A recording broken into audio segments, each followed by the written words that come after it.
recent census conducted by the reserve bank of India. अब यहाँ पर इंटर रिलेशन समझने की जरूरत है। ये आरबीआई का नाम क्यों लिया, ये वित्त मंत्रालय का नाम क्यों नहीं लिया, ये प्रधानमंत्री के ऑफिस का नाम क्यों नहीं लिया? क्योंकि जब इन्वेस्टमेंट होगा पैसा जिसके खाते में आएगा वो कौन होगा? Reserve bank of India. क्यों?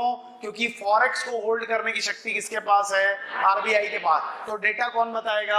आरबीआई। कौन बताएगा कि इन्वेस्टमेंट कहां से आ रहा है? आरबीआई बता सकता है। मतलब उसके पास जो डेटा होगा उस आधार पे आरबीआई ही क्यों रिपोर्ट देगा? क्योंकि आरबीआई के ही पास भारत सरकार का फॉरेक्स क्या किया जाता है? रिटेन किया जाता है। ठीक।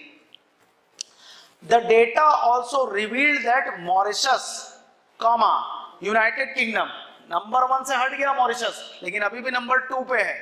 The United Kingdom and Singapore followed the United States and collectively contributed 60% of the total FDI inflow to India. Bharat में अगर 100 रुपए का FDI आया तो 100 में से 60 रुपए का FDI 4 कंट्रीज से आया।